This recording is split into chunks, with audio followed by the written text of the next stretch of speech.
o que eu tenho a dizer é agradecer a presença dos acadêmicos, acadêmicas, demais participantes que nos honram muito nesse momento, mas de maneira muito especial a presença da grande pintora Clara Pechansky, de expressão nacional e internacional, que tem uma inigualável longevidade na sua atividade, que atesta a qualidade do seu trabalho. Certamente teria uma curva de declínio já há muito tempo, se não fosse assim. Nós damos boas-vindas, nos honra muito, agradecemos, acompanhamos a sua trajetória de longa data e nos enriquece certamente a sua presença nessa reunião cultural. Quero transmitir também à nossa diretora cultural aplausos pela forma de eleger os convidados, que tem sido a elite cultural, seja na arte, seja na literatura, e isso certamente é mérito dessa batalhadora que tem feito todo o trabalho com muito esmero e muita cautela. Por isso, tantos acertos, e hoje certamente se repetirá.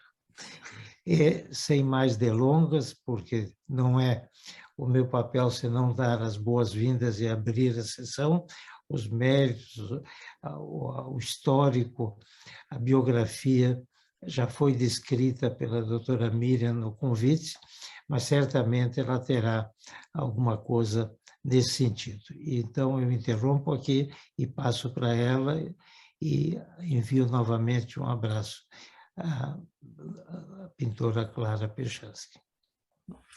Muito obrigada, presidente. Eu vou lhe imitar, agradecendo primeiro aos nossos colegas que estão presentes e que fazem nossa alegria, mas, sobretudo, agradecer a Clara Pechansky, uma pessoa de extrema facilidade de convívio no que me foi permitido verificar, uma pessoa simpaticíssima e que eu só tenho, nesses poucos contatos que nós fizemos, elogios a fazer com relação ao relacionamento pessoal. Do ponto de vista do currículo profissional, eu tenho certeza que ela me perdoará por algumas omissões no currículo resumido, que eu vou ler apenas algumas frases. Ela tem uma carreira profissional longa, desde o bacharelado em Belas Artes, que foi seguido por licenciatura em Desenho, História da Arte e especialização em Educação Audiovisual. Ela conta com muitas dezenas de exposições individuais no Brasil e no exterior. Isso que eu não quero mencionar as mais de 200 de exposições coletivas em países da Europa e da América. Ela é escritora, organiza eventos sobre arte, é gestora social e cultural no Brasil e na América Latina. Sobre o seu ateliê e as técnicas que ela utiliza, bem como seus projetos especiais, que eu vou destacar, o Mini Arte, mas que certamente é apenas um deles, eu vou deixar que ela mesma fale. Ela nos contará sobre sua trajetória, que está inserida em décadas de história da arte visual no Rio Grande do Sul. Então, eu vou passar a palavra para Clara Pechansky. Bom, eu quero dar boa tarde a todos, começando pelo presidente da academia, meu velho amigo Luiz Lavinsky. Não sou amiga só do Luiz Lavinsky, mas de toda a família Lavinsky, e saudar a todos os médicos presentes e também aquele lista que eu recebi, quando eu recebi o link que a Miriam me mandou, onde eu encontrei tanta gente conhecida que ou eu já fui paciente, ou eu conheço porque são amigos e colegas. Vocês sabem que eu tenho marido médico e filho médico. E então, eu me sinto muito à vontade e gostaria de agradecer especialmente ao Sérgio de Paula Ramos, que fez essa ponte com a Miriam e com a Academia de Medicina, e dizer o que eu achei melhor fazer. Falar sobre arte sem mostrar imagens é impossível, sobre artes visuais. Então, eu passei para a Miriam uma série de imagens que eu vou pedir que ela vá passando, porque eu posso ir comentando já, porque a ideia é falar basicamente sobre processo de criação e, dentro do processo de criação, fidelidade ao repertório. Vocês vão ver que esses slides que a Miriam vai passar tem pouquíssimo texto, e se alguém quiser interferir, fazer perguntas enquanto a Miriam está passando a primeira vez, fiquem à vontade, porque eu vou respondendo. Certo? Acho que a gente podia começar, Miriam. Está bem. Eu só quero reforçar, então, que nós vamos primeiro dar uma olhada geral nos slides desta apresentação, que pode ser interrompida a qualquer momento, mas que, a princípio, após essa passada geral, a Clara vai fazer alguns comentários para iniciar o nosso diálogo. Então, entendi que seria assim. Então, eu vou começar a passar. Então, essa é a abertura, o título da palestra. Esse texto foi lido pela Liana Tim, que é minha colega de muitos anos, que é uma artista multimídia, e foi lido num rádio. Isso é apenas parte de um texto muito maior, foi lido na Rádio Bandeirantes, em 1995, e falava sobre exatamente a minha fidelidade ao repertório, e eu achei interessante colocar. Isso é apenas uma frase ou duas do texto todo que ela leu. Muito bem. Eu não sei se todos observaram, mas a Clara está falando do seu ateliê, então nós conseguimos ver qual é o ambiente que ela trabalha e que ela está agora, não é? E quando eu digo que tudo começa no ateliê escolhendo a técnica, na realidade, eu estou no meu local de trabalho e eu preciso, antes de qualquer coisa, decidir qual é a técnica que eu vou utilizar. Pode seguir, Miriam. Eu só queria dar uma pequena explicação, porque às vezes há dúvidas sobre se é um desenho, se é uma pintura, se é uma gravura. Então, só para situar, desenho e pintura são sempre peças únicas, não tem cópia. E, enquanto isso, gravura é sempre uma cópia, sempre uma reprodução de uma peça, e sempre, obrigatoriamente, deve ser assinada e numerada. Há vários tipos de gravura. A Miriam pode seguir. Esse é um desenho, isso é uma pintura, e isso é uma gravura. No caso, uma gravura em metal. A partir de agora, então, nós vamos ver uma sequência de trabalhos que alguns deles têm título e têm o ano, não é? Outros não. Tu me interrompes, Clara, e pede que eu volte atrás ou que pare para tu comentar se for necessário. Eu acho que nesse momento... Eu vou passando só. Ok. É. Só vou passar, dando tempo para as pessoas lerem a legenda quando ela existe.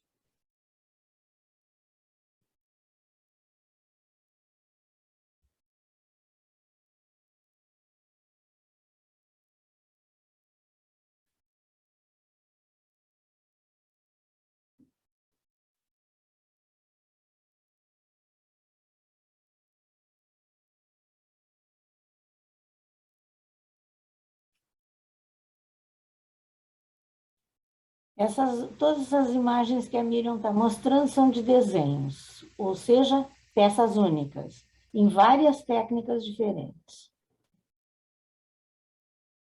Se eu estou certa, essa é a primeira que tem colagem, né, também, não é? Mas eu uso muito colagem, uso muito, principalmente colagem de tecido, que é o caso dessa imagem que vocês estão vendo. Certo. Aí tem colagem de tecido, tem colagem de papel, de uma exposição minha. Uhum. Eu vou várias vezes comentar, e é bom que vocês saibam, que o processo de criação de uma obra de arte é único. Cada obra tem a sua história, tá? Agora, as pinturas.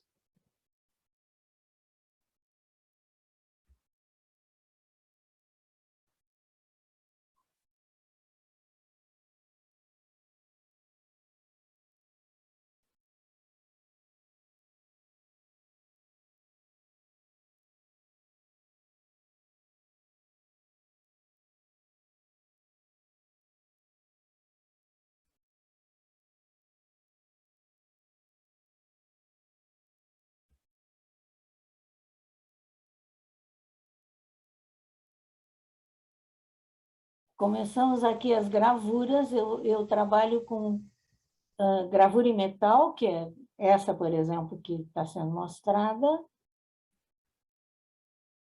Mais uma gravura em metal, que é uma chapa de cobre que a gente trabalha com agulhas em cima dessa chapa e vai sulcando e depois utiliza ácidos para imprimir.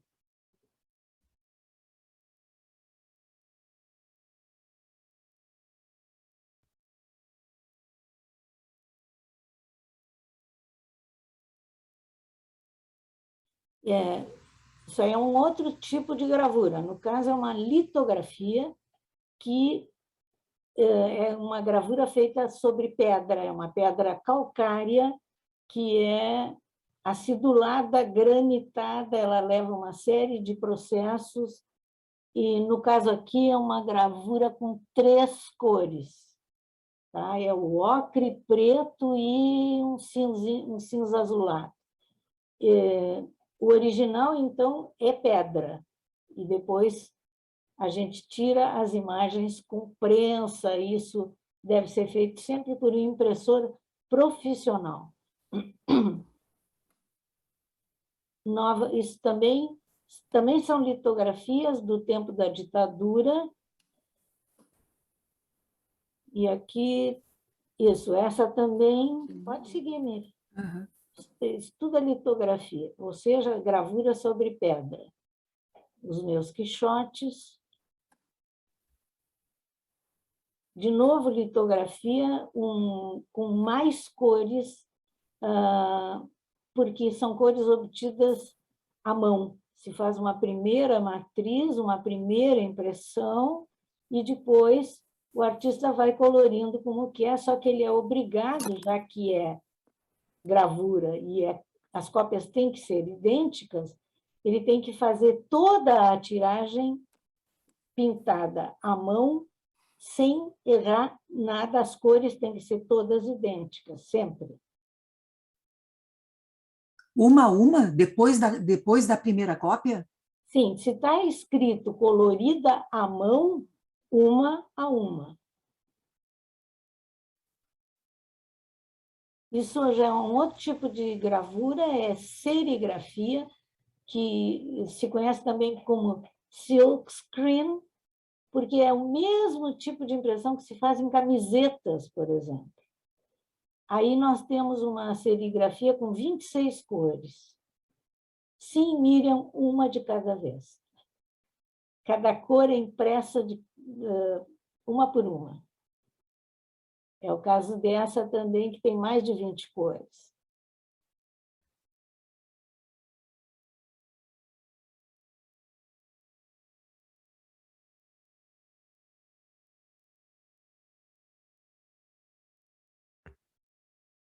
Ó, aqui podia dar uma pequena pausa para mostrar Esse desenho é um desenho gravura.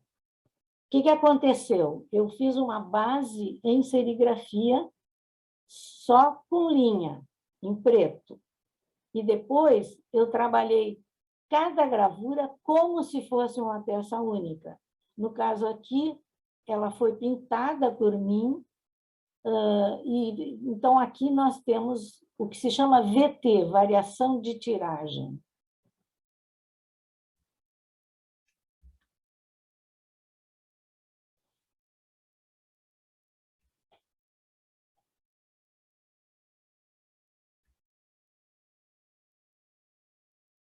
Eu trouxe essas imagens para vocês exatamente observarem aquilo que a Liana chama, e eu concordo, de fidelidade ao repertório. Se vocês observarem, o mesmo tema é desenvolvido com várias técnicas diferentes.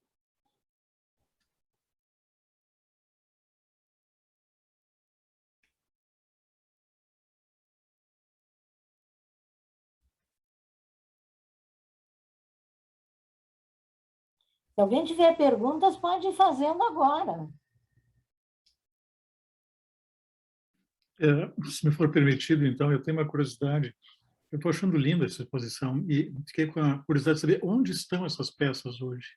Estão distribuídas em coleções particulares? Estão Não, em tem de museus? tudo. Não, tem algumas permanecem comigo, outras estão em coleções particulares ou estão em museus. Isso é muito variado. Eu escolhi imagens sem me preocupar com mostrar uma... Isso não é uma exposição, isso é só uma reunião de imagens. Algumas imagens vocês já viram, por exemplo, essa saxofonista, ela é parte de uma serigrafia. A da direita é parte de um desenho.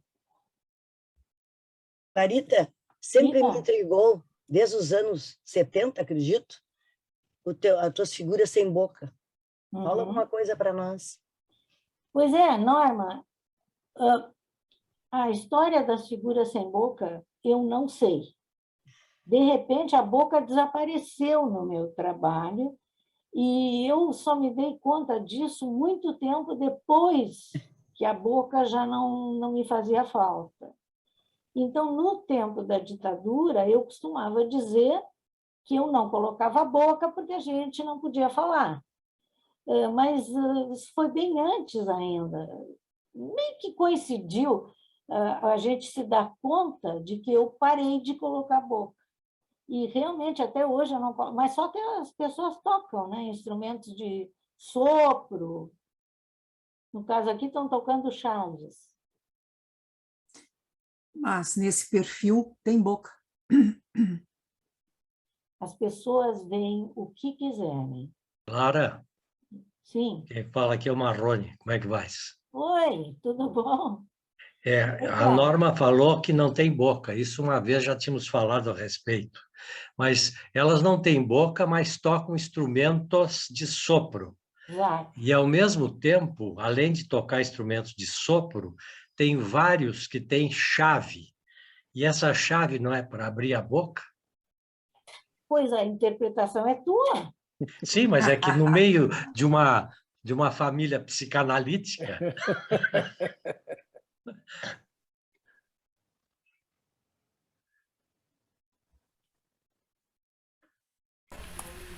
Oi, Clara. Rogério, tudo bem? Ô, Rogério. O Cláudio já falou sobre as famosas bocas. Na verdade, tu não desenhas, mas parece que a gente imagina bocas diferentes a cada imagem, né? Pois então, Isso é muito o interessante. privilégio do observador. Ele coloca a boca... Dá essa oportunidade ao observador. Será que tu poderias comentar, talvez, por exemplo, que uma temática que é muito recorrente, além das chaves, são os instrumentos musicais, né? Sim.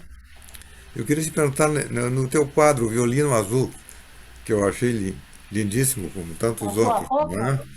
Queres fazer algum comentário? Teria que... Eu acho, me dá licença, Clara, eu acho que nós estamos a 2 ou 3 slides do término geral da apresentação, e daí eu posso, terminando, voltar a cada uma questão específica. Pode ser, Clara? Claro, claro. Tá. Essas afirmações que eu estou colocando de vez em quando é porque eu acredito nelas. E tem sido o norte do meu trabalho há 65 anos. Aqui é interessante parar um pouquinho, porque nós estamos falando de processo de criação. Vejam a esquerda e a direita. Eu sempre começo riscando, rabiscando. No caso aqui é uma pintura e eu já rabisco com tinta, porque quando eu faço desenho e quando eu faço gravura, eu sigo rabiscando sem a possibilidade de apagar. Eu não uso borracha. Então, aqui nesse caso, essa tela começou desse jeito que vocês estão vendo e terminou como está à direita. Então, muitas vezes eu não sei o que vai acontecer. Aliás, na maioria das vezes.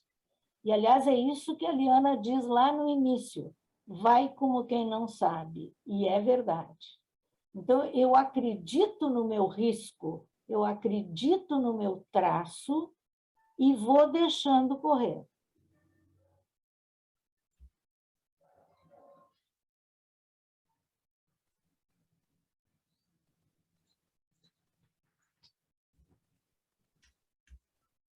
Eu acredito que essa é a primeira passada. É assim, Clara? Isso mesmo, vamos repetir. Então, só um pouquinho. Que agora vamos possibilitar que as pessoas façam perguntas. Perfeito. Eu acho eu não lembro se é pintura ou desenho, que o Rogério perguntou, ela foi mostrada aqui? Sim. Eu vou tentar procurá-la. O Rogério está falando de algo que foi mostrado, né, Rogério? Ele falou violino azul. Então, vamos ver se a gente consegue identificar para eu abri-la. Pode seguir. Enquanto a senhora procura, deixa eu fazer uma pergunta para a pintora, que é uma curiosidade que eu tenho. O pintor, quando faz uma obra dessa, ele não fica com ciúmes da obra de alguém pegar essa obra, comprar e ter. Isso é uma pergunta que eu lhe faço. E a outra, a senhora sabe onde é que estão as suas obras, não? Bom, eu vou começar pela segunda, obrigado pela pergunta, eu vou responder primeiro a segunda. A partir dos anos 80, eu consegui colocar as minhas obras num banco de dados. Nesse caso, eu consigo quase que muito bem rastrear o destino de cada obra depois que sai do ateliê. Mas, respondendo à primeira pergunta, é muito difícil deixar sair uma obra. As mulheres que estão na audiência vão me entender, porque é exatamente como um processo de gravidez, parto e puerpério. Então, a gente gesta a obra durante um tempo. Dependendo do caso, essa obra pode ficar muito tempo comigo. Muitas vezes, o meu gaveteiro de desenhos fica... às vezes, eu estou fazendo um desenho e não encontro a solução dele. Então, eu paro, deixo ele por um tempo, não olho para ele por um tempo, e, às vezes, eu esqueço ele dentro de uma gaveta. Isso já me aconteceu muitas vezes. Aí passa, às vezes, anos. Eu olho o desenho de novo e encontro a solução. Por isso, alguns trabalhos meus têm mais de uma data. Então, essa gestação, ela pode ser rápida, porque eu nunca trabalho em uma obra só. Vocês estão vendo atrás de mim obras. Eu normalmente pinto 2, 4, 6 quadros ao mesmo tempo, faço 2, 4, 6, 8, 10 desenhos ao mesmo tempo, que eu vou trabalhando até encontrar a solução de cada um, até então considerar que o desenho está pronto, ou que a pintura está pronta. Só que, como exatamente um parto e um puerpério, eu não deixo sair a obra logo que ela está terminada. Eu não consigo fazer isso. Tanto que, se eu tenho uma exposição marcada com muitas obras, essa exposição, em geral, é marcada 1 ano antes, às vezes 2 anos antes, eu faço tudo com muita antecedência. Se eu sei que naquela galeria cabem, digamos, 12 quadros de tanto por tanto, eu vou fazer 24 ou 36 quadros. E aí eu vou selecionar, vou usar um controle de qualidade meu, para não deixar sair aquilo que eu não gosto, que eu não quero, que eu acho que o público não tem que ver. E quando tudo sai, que é o puerpério, quando as obras saem de casa e vão ser expostas, por exemplo, numa galeria, notem que eu sempre tenho a outra metade em casa, porque não dá para deixar a casa vazia. Isso, mulheres entendem o que eu estou dizendo, certo, Miriam, Norma? Eu, no mesmo sentido, eu pergunto o seguinte: a gente sempre vê numa exposição alguma coisa, acervo do artista. Então, na verdade, eu acho que o artista também, mesmo com essa dificuldade, tem alguns que ele nem cogita, em determinada época, de se desfazer. Aquilo ele não consegue. Isso. Não é? Acho que é Sim, assim. isso é verdade. No meu caso, eu não entro naquele rol de artistas que precisam trabalhar para comer. Existem vários tipos de artistas. Evidentemente, a situação da pandemia mudou tudo, mas aquele artista que, em geral, precisa comprar carne no dia seguinte, ele tem uma forma de trabalhar, ele normalmente vende na sua casa, não coloca suas obras em galeria, porque as galerias, evidentemente, são comerciais, cobram comissão, o que é muito justo, tá? E tem aquele artista que pode se dar ao luxo de esperar e mostrar sua obra quando achar que é o momento certo. E tem aquele artista, eu sou uma delas, que alguma obra que é muito significativa, a gente não quer se desfazer dela. Tá bem. Clara? Sim. Jacó Lavinsky. Oi, querido. Tudo bom? Oi. Não, eu queria comentar que há 32 anos a nosso pedido fizesse um quadro comemorativo do aniversário do primeiro filho dos 13 anos. Sim. E depois, 3, 4 anos depois, para o outro. Sim. E era um estilo bem diferente, tinha a ver com fatos bíblicos muito bonitos, por sinal, que, aliás, um neto, ao fazer 13 anos, agora, com a tua licença, a gente repetiu. Uhum. Pergunto, aquele estilo, tu permaneces ainda, ou foi uma coisa de época de 3 décadas atrás?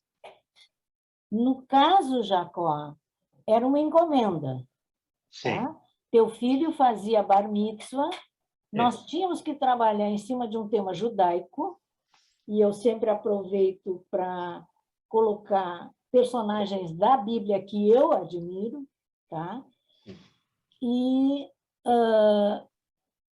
o meu estilo não mudou, eu não mudei, o traço é o mesmo, o jeito de trabalhar é o mesmo, mas no caso dos bar mitzvahs dos teus filhos, no caso do bat mitzvah da filha do Luiz, era uma encomenda, ou seja, eu estou trabalhando algo muito específico que eu preciso entregar X cópias e que nunca será repetido, porque o copyright, os direitos autorais da obra, são do cliente, que é o teu caso, que é o caso do Luiz, para quem eu fiz convites, eu fiz muita coisa nessa área de ilustração, convites de casamento, convites de bar mitzvah, convites de bat mitzvah, muita capa de livro.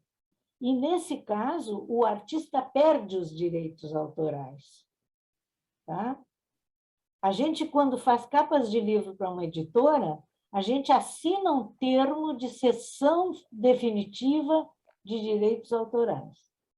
Então, aquela peça que foi criada para aquela editora, para aquele livro, eu não tenho liberdade de reproduzir, porque ela passa a ser de quem me encomendou. Tá? Muito bom, obrigado, Clara. Nós teríamos que resgatar a pergunta do Rogério. Pois é, pois A é. pergunta do Rogério É que eu procurei eu e não achei. Eu vou pedir licença, vou aproveitar o gancho do Cláudio, só para lembrar e confirmar que as primeiras capas dos livros do Scler fosse tu que fizesse, não foi, Clara? Não, Ou que algumas, pelo menos. Pelo menos essa informação que me passava o Edgardo Xavier, muito querido, que nosso muito querido meus primeiros amigo tempos. Edgardo Xavier, eu não me lembro de ter feito nenhuma capa por um Moacir. Ele fez várias vezes textos sobre o meu trabalho.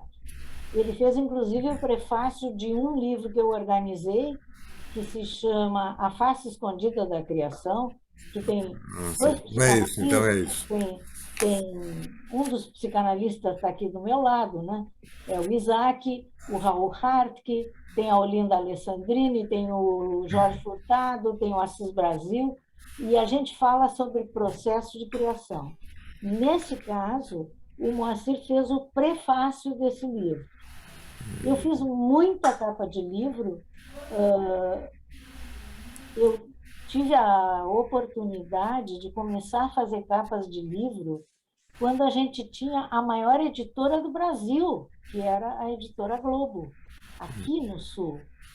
E eu tive a sorte de começar a trabalhar para o seu Henrique Bertazzo, para o seu José Bertazzo, quando eu tinha 21 anos, recém-casada, me apresentei na livraria do Globo, onde todos ficavam ali, todos os Bertazzo, e mais o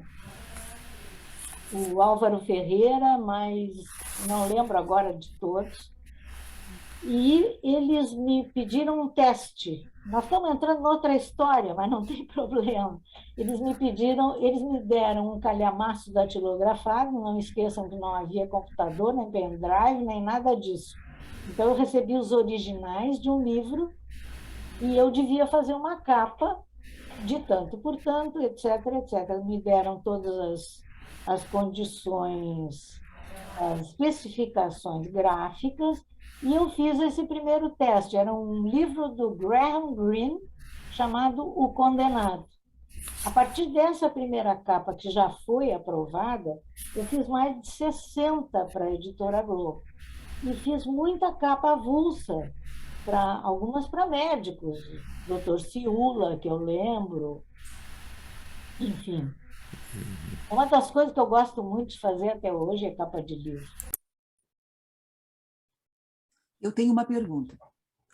Quando a gente lê sobre a produção de artistas, a gente vê que tem alguns que têm uma produção muito extensa em relação a outros, independentemente do tempo em que eles trabalharam. É que o produto sai, vamos dizer assim, mais rapidamente. Assim, nesse sentido, como que tu te enquadras assim, com uma produção muito vasta ou uma produção um pouco mais lento. Eu não sei se estou perguntando da maneira adequada. Tá, sim, eu entendi. Eu só queria te pedir, Miriam, que tu fosses rolando os slides, eles sim. estão parados. Sim, Não sim. deixa na classificação. Vai rolando normalmente, até que, inclusive, o Rogério encontre o quadro que ele quer perguntar. Daí, então, Rogério, tu me manda parar, tá bem? Eu vou colocar no... Isso, vai colocando Mas dessa eu posso maneira. perguntar de outra maneira. A pergunta, na verdade, é a seguinte. Me chamou a atenção que tu trabalhas muito com instrumentos musicais e tem dois tipos, talvez, predominantes. Um são os instrumentos de corda, está no violino azul, o violoncelista ao luar, ou também no concerto campestre, que são É todas... uma homenagem ao livro do Assis Brasil. E, por outro lado, tem as trombetas e os trompetes, não é? Que é uma cena, são cenas quase bíblicas, não sei. Não quer, pode comentar sobre isso? Sobre a escolha dos instrumentos? Olha, Rogério, tem alguns instrumentos musicais que são muito voluptuosos, são sensuais, que é o caso do violoncelo, é o caso do contrabaixo. E eles facilitam muito a vida do desenhista, porque a gente trabalha com curvas. No meu trabalho, eu praticamente não uso linhas retas, eu vou enfatizar. Eu trabalho a partir de um rabisco, feito a nanquim, no caso de um desenho, é feito a nanquim. No caso de uma pintura, é feito com tinta e pincel. E jamais é possível apagar o que eu fiz. E eu respeito muito a minha cabeça. Se saiu daquele jeito, vamos trabalhar em cima daquele rabisco. E eu sempre ensinei meus alunos a fazer a mesma coisa, por isso ninguém tinha medo da tela branca, que é o grande pavor. Isso é esse aqui? Eu acho que é esse. Quando o título está em inglês, é porque foi especificamente feito para uma exposição fora daqui. Não, esse é o... Bom, não é. Eles são músicos azuis.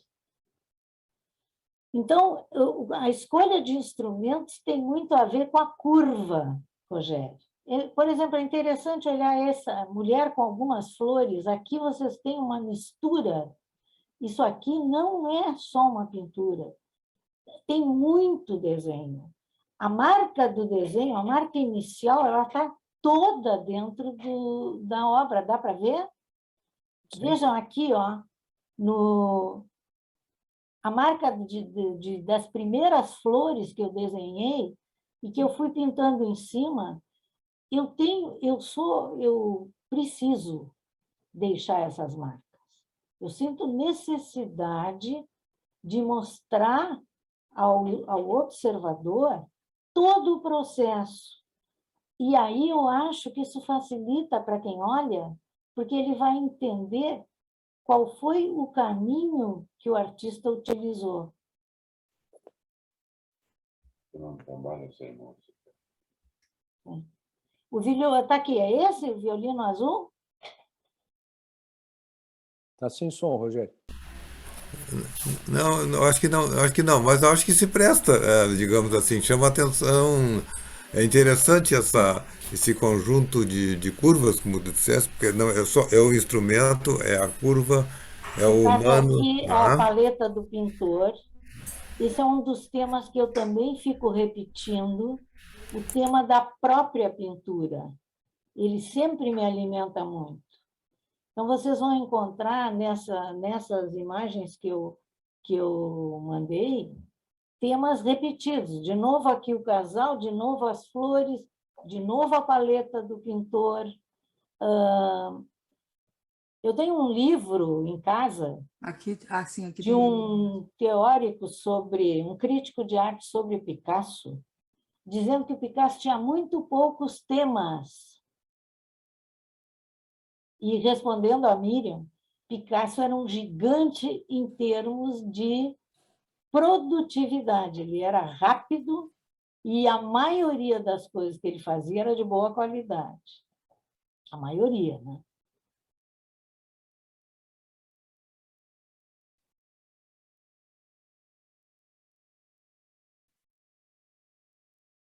A outra coisa interessante, né, Clara, é que, muito embora os desenhos e as pinturas estejam num plano só, mas realmente a gente é capaz de ver vários planos, né? De certa maneira, aquelas flores meio escondidas também representam um segundo, um Dá uma terceiro plano, paradinha, Miriam. Pode seguir, Rogério. né? A gente enxerga vários planos, né? Embora a superfície seja única, e de certa maneira essa tua técnica de colocar o desenho sobre o outro, de certa maneira nos permite separar diversos planos, né? E isso dá asas à imaginação. Uhum. Posso seguir? Eu sempre acho que isso ajuda a entender o caminho do pintor, o caminho do pensamento do pintor. Dona Clara, eu estava querendo fazer uma pergunta, mas me encorajou, porque a senhora fez menção, os meus alunos, fez menção a isso. E, dado a toda uma vida produtiva, até eu acho que, como artista, tem 2 vidas aí acumuladas. Qual é a sua vivência acadêmica de escola da sua arte? A senhora Eu nunca quis ser professora de academia. Eu tive convite para trabalhar na URGS como professora, mas eu não aceitei. Eu sempre fui a favor de ter o meu próprio ateliê, que esse ano completou 20 anos. E, nesse tempo, eu formei muitos alunos de desenho, de pintura. Alguns seguiram como profissionais, outros não. Foi simplesmente para seu enriquecimento pessoal. Passou muita gente por mim. E eu acho muito bom ser orientadora. Eu não me considero professora, no caso de arte, né? Eu prefiro me chamar a mim mesma de orientadora ou de supervisora, porque eu jamais vou intervir no desenho ou na pintura do meu aluno. Eu vou falar e fazer ele pensar, fazer ele refletir sobre a sua obra. Muito bem, obrigado. Foi bem claro, como o seu nome já sugere. Clara, deixa eu te fazer uma pergunta.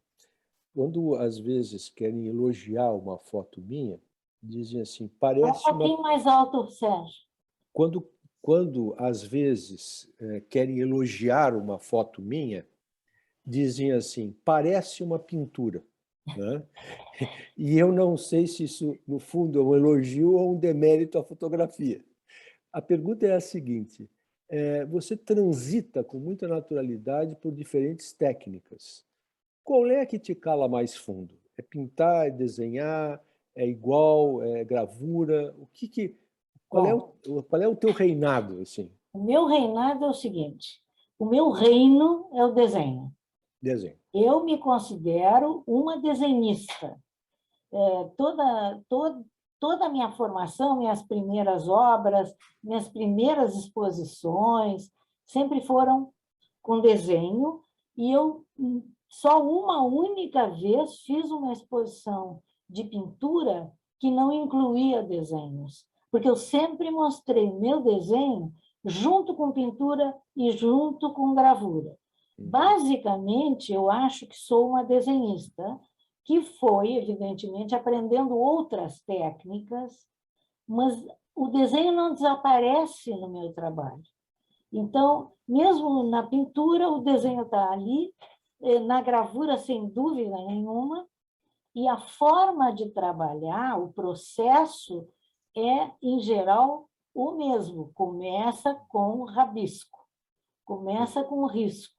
E tu me perguntasse qual é o meu reino é o desenho, e eu me sinto muito, muito bem quando eu faço gravura em metal trabalhando com agulhas sobre uma chapinha de cobre e deixando o risco correr.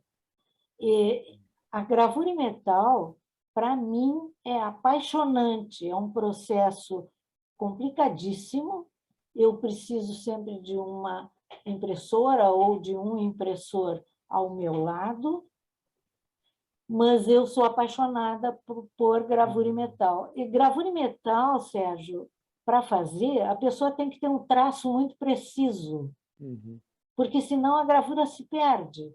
E por isso muita gente não faz calcografia, não faz esse tipo de gravura que eu faço, onde a linha predomina. Muita gente faz gravura em metal como quem faz um quadro abstrato, usando manchas. Então, o desenho ele não aparece. Sim. Tá?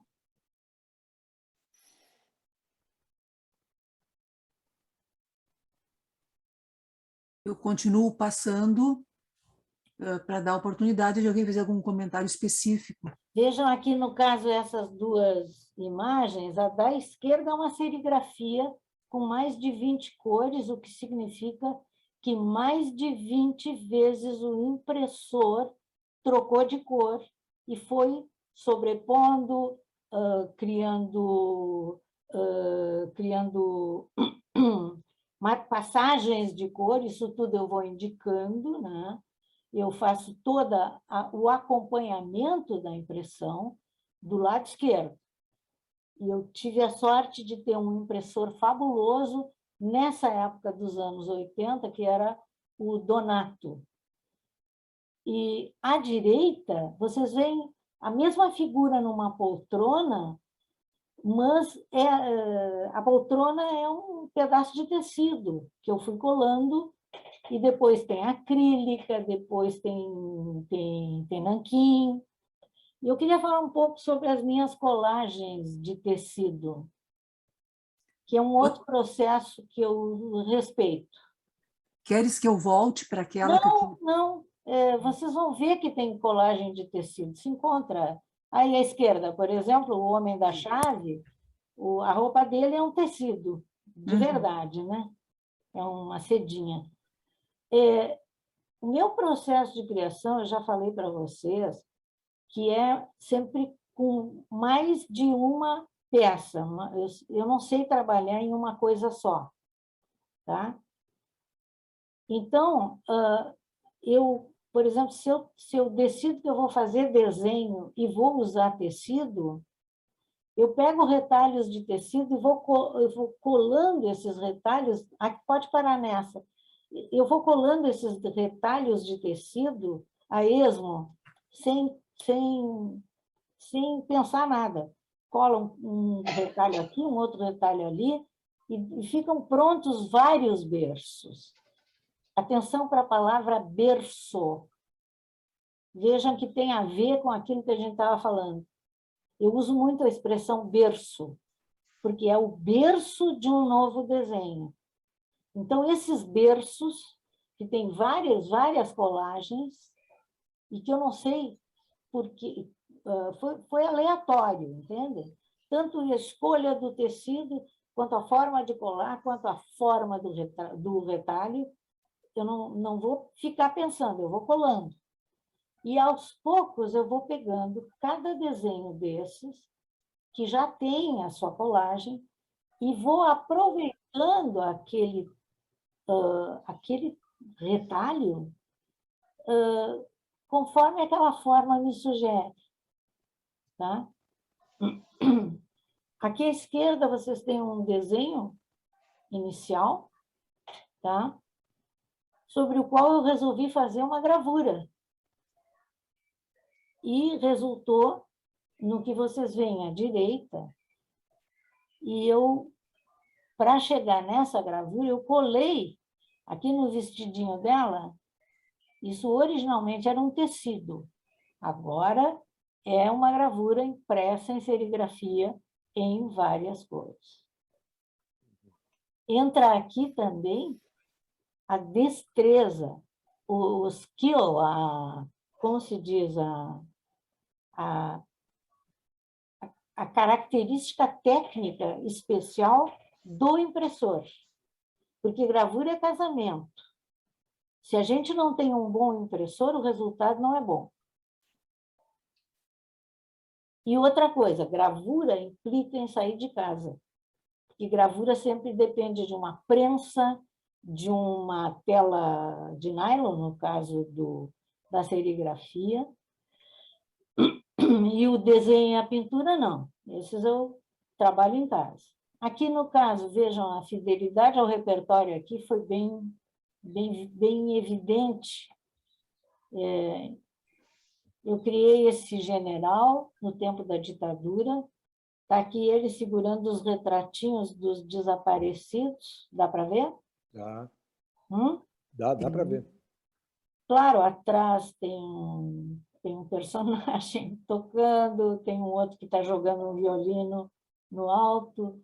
Aqui, o da direita é uma gravura em metal, é o mesmo general, é a mesma temática, interpretado de outra maneira. Assim, eu fiz muita obra em que eu trabalho com a mesma temática. Isso não é proposital. Às vezes no caso desse general foi proposital. Eu resolvi que eu ia fazer dessa pintura uma gravura, tá? Mas na maioria das vezes não surge. E eu respeito isso.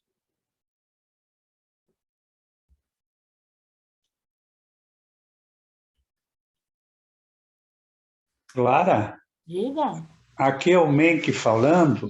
Sim, Menck. Eu notei nesta série apresentada que as mulheres que aí aparecem são quase todas de porte avantajado, robustas, algo obesas e, sobretudo, muito bem vestidas, no sentido de que não há decotes, não há ousados, não há mamas expostas, não há nu artístico, como muitos... Só deixa eu concluir. Como muitos artistas expressaram sua arte. Isso aí representa a sua visão de mulher no universo artístico? É isso que meu questionamento. O que eu estou mostrando hoje é um recorte da minha obra. Eu tenho uma série de obras que tem, por exemplo, eu tenho uma série erótica, eu tenho a série do Adão e Eva, em que, evidentemente, ninguém está vestido. E eu gosto muito de trabalhar porque quando eu comecei, eu tinha 15 anos de idade, estava lá em Pelotas, na Escola de Belas Artes, recém começando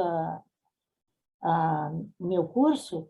O Locatelli viu eu desenhar, me pegou pela mão e me levou para a sala dele, que era a sala de pintura. E foi a primeira vez que eu vi um modelo vivo, um modelo nu. Eu tenho esses desenhos feitos já naquela época, e realmente eu acho o corpo humano uma fonte inesgotável de trabalho e de temática. E, para mim, não importa se está vestido, se não está. Casualmente, aqui no caso, as pessoas estão bem vestidas, né? Todas. Pois é, mas eu também tenho toda uma série de trabalhos. Essa série, então. Bem vestidas estão.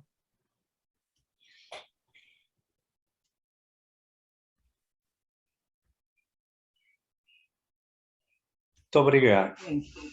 Eu nunca tive a oportunidade de perguntar alguma coisa para uma pintura do seu quilate, assim, de um artista do seu quilate, então eu tenho que fazer uma pergunta, que é outra coisa que me preocupa, é a falsificação das obras. Como é que o pintor se protege disso? Bom, tem várias histórias, né, sobre isso. A gente se protege. No caso da gravura, a gravura tem regras, tá? Nenhuma gravura pode sair do ateliê do artista sem ser assinada e numerada. Isso é uma lei da gravura. Todas as gravuras têm que conter À esquerda, a tiragem final, o número de série, no meio o título e à direita a assinatura do artista. Então, gravura a gente consegue manter um certo controle. Quanto à cópia, no caso, a pergunta é sobre cópia, né? Está É fechado. uma pintura, falsificar a pintura. A senhora tem uma pintura que tem um valor X lá e um pintor primário falsifica. Sim. No meu caso, que estou viva e moro na esquina, isso é impossível fazer, porque logo a gente vai notar e vai saber. No caso dos grandes artistas, há histórias famosas como grandes falsificadores, que é o caso do De Rory, é o caso eu esqueci o nome dele, o holandês que falsificou Vermeer, e que vendeu para um museu por uma quantia fabulosa. Isso tudo está nos livros e está nos filmes. Realmente, os grandes artistas são falsificados, mas para fazer um Vermeer, por exemplo, autêntico, no caso aqui, aquele falsário, ele teve que criar tintas iguais à época que o Vermeer usava. Teve que buscar uma tela do século XVII. Enfim, não é tão simples fazer uma falsificação, entende? Mas eu queria fazer um comentário sobre a sua casa, Dr. Prates. Está me chamando a atenção a sua coleção de discos. Eu tenho uma coleção muito grande de long plays, mas também tenho meus CDs aqui, para não ficar só no passado, né? Mas realmente a minha coleção é muito grande. E eu escuto eles. Eu tenho certeza que sim. Eu não sei trabalhar sem música. Isso Nossa coleção aqui em casa é muito grande. Os CDs, infelizmente, a gente já doou para a Casa de Cultura Mário Quintana. Os CDs, os grandes, os long plays, vinis. Mas os CDs permanecem e nós seguimos comprando e gravando. E aqui é uma casa musical. E sem música eu não sei trabalhar.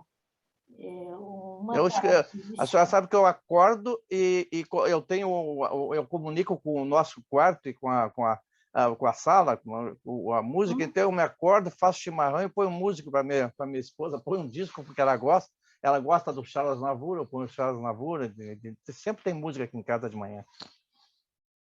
Eu fui criada numa casa musical e isso marcou muito, porque na minha casa todo mundo cantava ou tocava, enfim.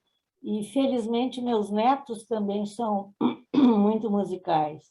Isso é uma coisa que a gente se orgulha de passar de pai para filho, né? É muito bom. Claro. Já que eu não queria tirar a oportunidade dos outros fazer pergunta, mas eu vou falar um fato aqui que eu não sei se é a realidade. Eu ganhei um livro sobre a biografia de Picasso.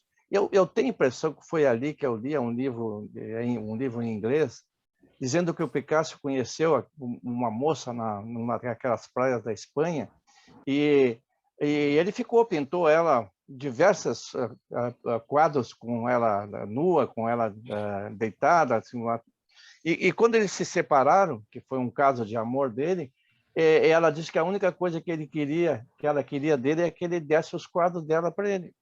Desse os quadros dele, esses quadros que ela pintou dela para ela. E ele deu com uma condição que ela nunca expusesse. E aí, conta ali que ele passou um dia em uma exposição em Paris e estavam os quadros todos ali sendo expostos, né? Ele ficou muito chateado e foi procurar ela. E ela disse, não, olha aqui, ó, na realidade, os quadros estão comigo e eu não fiz a exposição dos teus quadros. É que o meu pai é pintor, mas é um pintor fracassado, né? E ele viu nas tuas obras, ele copiar as tuas obras para ter algum sucesso. Então, a exposição são quadros dele que ele copiou dos teus. Então, eu não faltei com a minha palavra. Não sei se essa história é lenda ou se é verdade, mas é muito interessante, né? O pintor copiou os quadros de Picasso e fez uma exposição. Claro, eu gostaria de fazer um comentário, é Marrone. Em relação a essas situações que estão sendo consideradas de cópias, de falsificações e de roubo de artes, eu li recentemente um livro onde há uma descrição de uma situação que é universal e secular, de falsificação, roubo e cópias, digamos, e que isso, no momento, representa um movimento anual, atual, de 6 bilhões de dólares. Essa situação de falcatruas, digamos, relacionadas a roubos e falsificações. Sim, esse mercado de arte de falsificadores é muito grande e muito vivo. Mas eu queria contar uma pequena história. A gente estava falando sobre gravura e eu disse que a gravura tem leis que o artista que é sério não deixa sair do seu ateliê uma tiragem de gravura se não for assinada, numerada e classificada, porque existem vários tipos de gravura dentro de uma mesma tiragem. Eu posso deixar, por exemplo, se eu tiro 20 cópias de uma gravura, eu tenho direito a fazer 10% de prova do artista. Então, 2, eu vou ter que escrever P.A., P.A.,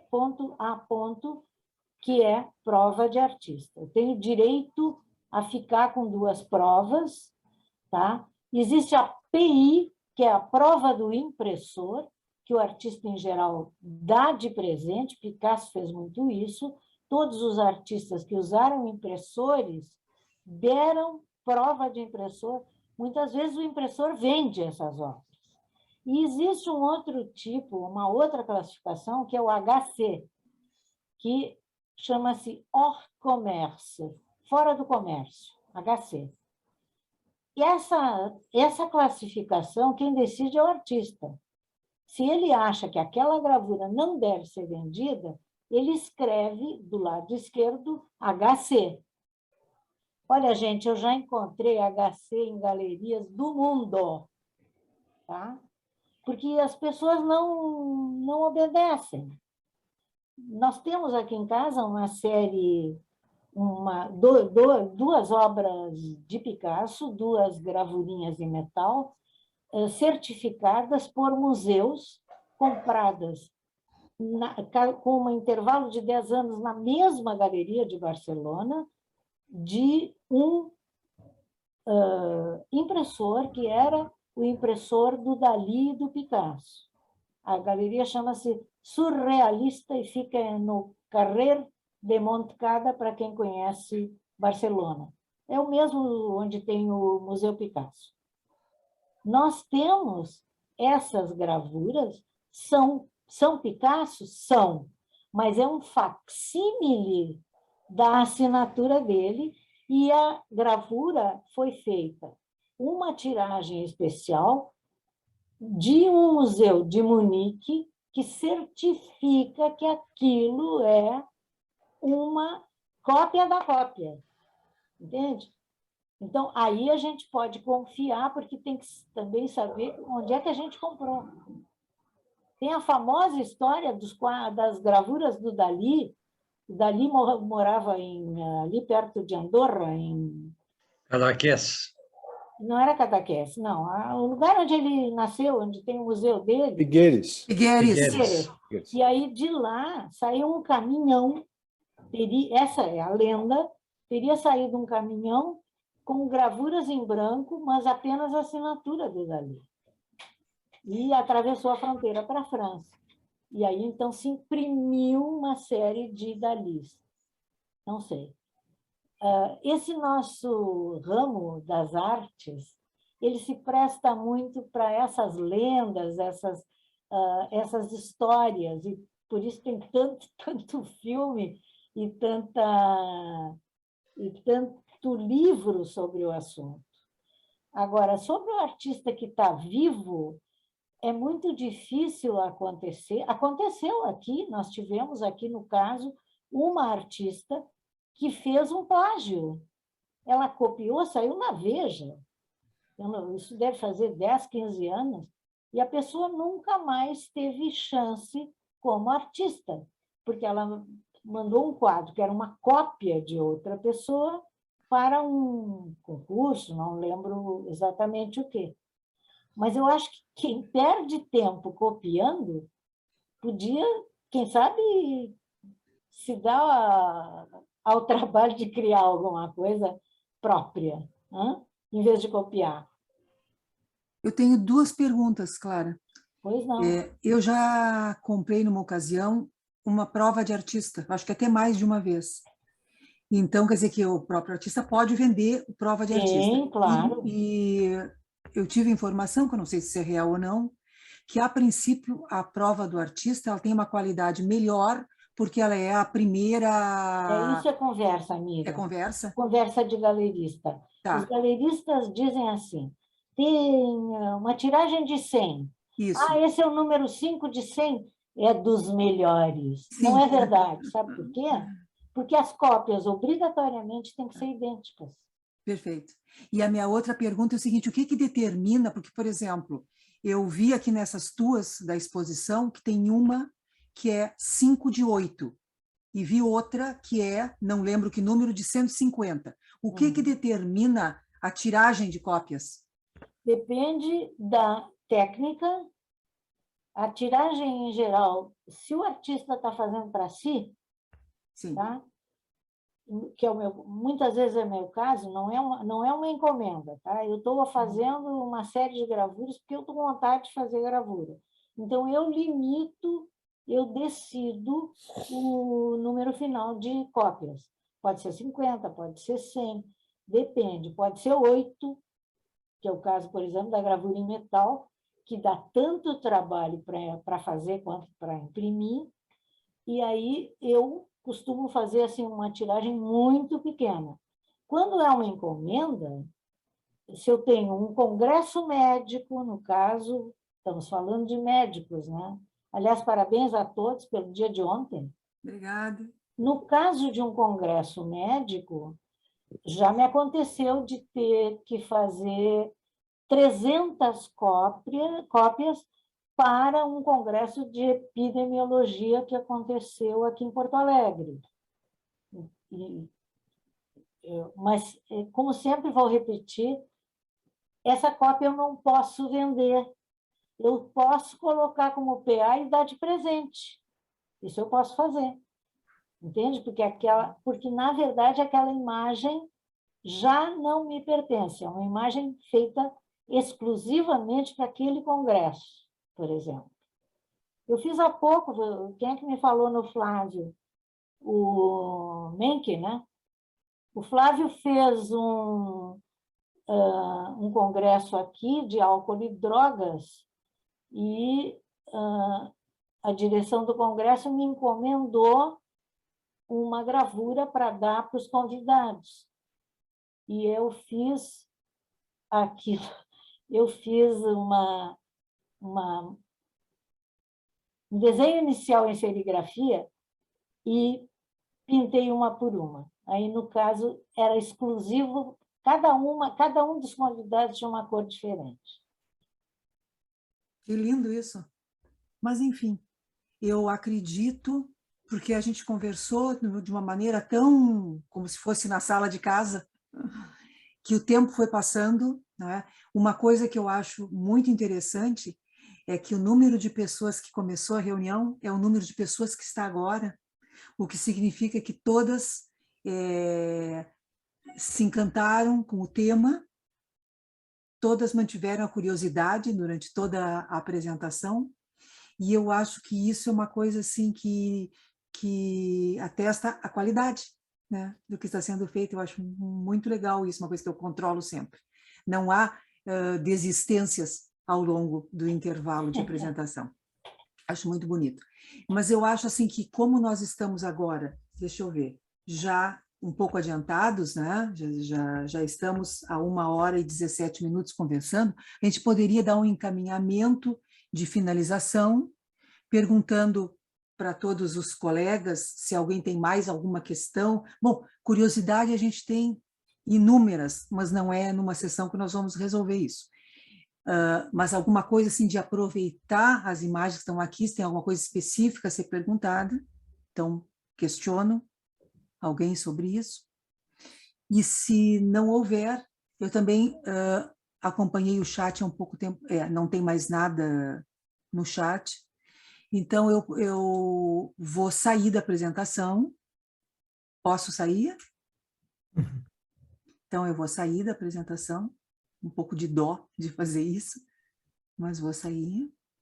E eu acredito, não sei se o presidente concorda comigo, que nos resta, assim, agradecer imensamente a Clara Pechansky por ela ter disponibilizado o seu tempo, de ter conversado conosco, talvez respondendo algumas perguntas muito básicas, que nós só tivemos coragem de perguntar a ela, porque estamos num ambiente assim limitado, restrito, porque senão nós ficaríamos até envergonhados de fazer algumas perguntas, e que ela nos respondeu a todas. Então, quero agradecer muitíssimo a todos os aspectos da apresentação dela, desde o contato até a apresentação em si e a atenção em nos responder.